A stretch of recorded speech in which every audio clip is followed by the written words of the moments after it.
Thank you, Mr. Chairman. Mr. Esquella, under Obamacare, how many co-ops were recognized by CMS and DHS? Apologies. I believe that 23 co-ops actually went public. And how much money did those 23 co-ops receive from taxpayers? I believe it was $2.4 billion. How many of those 23 co-ops are still in operation? I believe there are 11, I believe. Which, said another way, 12 of them have already failed, right? Yes, sir. Within the first year, Yes. correct? Yes, sir. And how many of the 11, of the remaining 11 are under some kind of corrective action plan? I believe 8. 8 of the 11. And of the 12 that failed, most of those were under a corrective action plan before they failed, correct? I believe so. Yeah.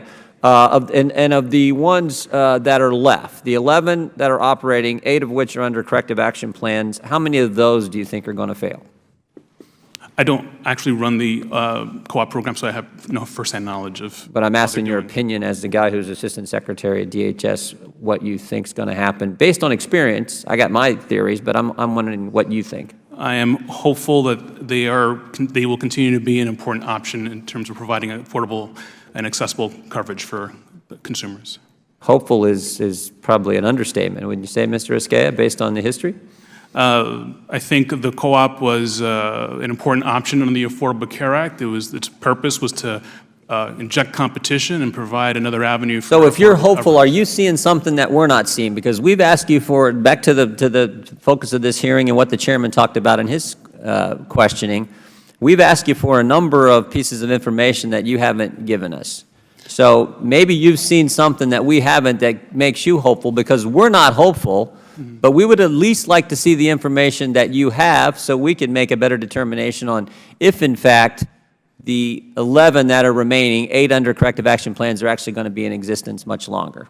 Congressman, I appreciate the question, and I'll say this. Since the first letter we got from the chairman back in November related to co-ops, we have worked very hard to provide significant, relevant, responsive documents. To that end, we have provided over 31,000 pages. I don't want to hear the numbers, Mr. Scott, and I appreciate that, and I apologize for cutting you off, sure. but we'll get thousands of this and thousands of that and everything else. But it is important to signal, and I will put that aside for, but it is important to note that we did provide 2 in-camera reviews of these market-sensitive documents, unredacted. We made them available to the committee without time limit. Let me just, 2 letters, one in November, one in December, asking for specific pieces of information, a subpoena asking for specific information, 1 hearing already where we asked for information and still have yet to receive it, and as you point out, 2 in-camera reviews, which I find strange. Why can't we just get the information? Why do we have to have an in-camera review? So let me ask you about this. We've asked, 8 of the plans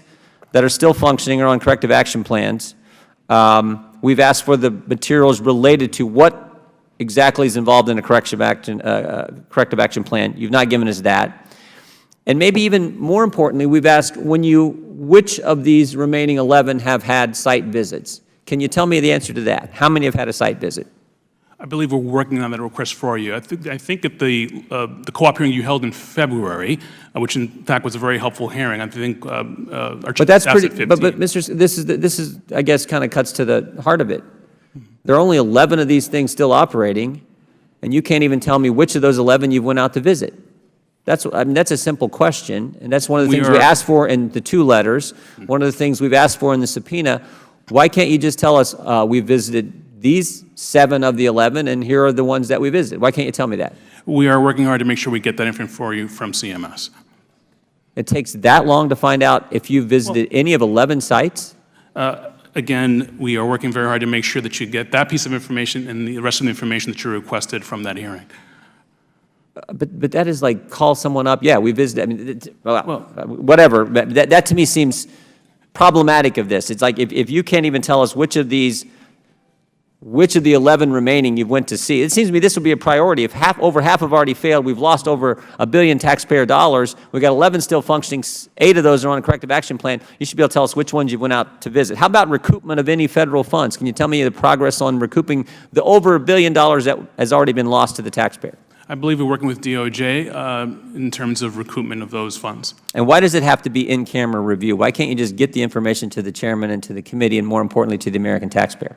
Again, thank you for that question, because there's market-sensitive information in the documents themselves that if they were disclosed, quite frankly, they would undermine the ability of these co-ops to be competitive, and they would no longer be able to operate on a level playing field. To me, that is almost laughable.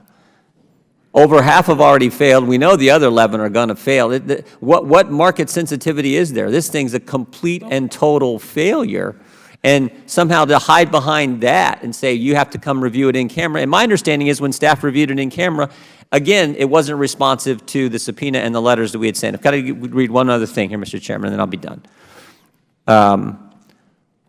I will work to ensure the office continues to focus on providing members the tactical assistance they need on legislative priorities, answering oversight requests, and ensuring that members have information necessary to meet the needs of their constituents. Accurate information available that is presented in a manner that is useful.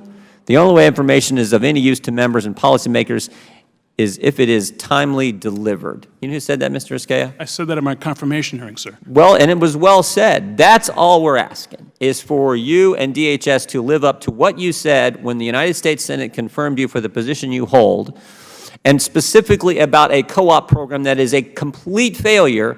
At least tell us what's happening with the recoupment of taxpayer dollars and what's happening with the site visits to the 11 remaining co-ops. And with that, I yield back. Mr. Chairman, I did make a promise at my confirmation hearing, and I'm living up to that promise. Since we got the first letter related to co-ops back in November, we've been very aggressive about being responsive to the committee's request, and we'll continue to be responsive to this committee's request. And again, these documents will be available in camera, unredacted, with no time limit for any member of this committee.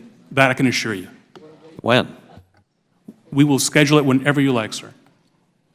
We will make these documents available to you for in-camera review, unredacted, whenever you like at the convenience of this committee. I take my responsibility very, very seriously, sir. Thank you. We'll now recognize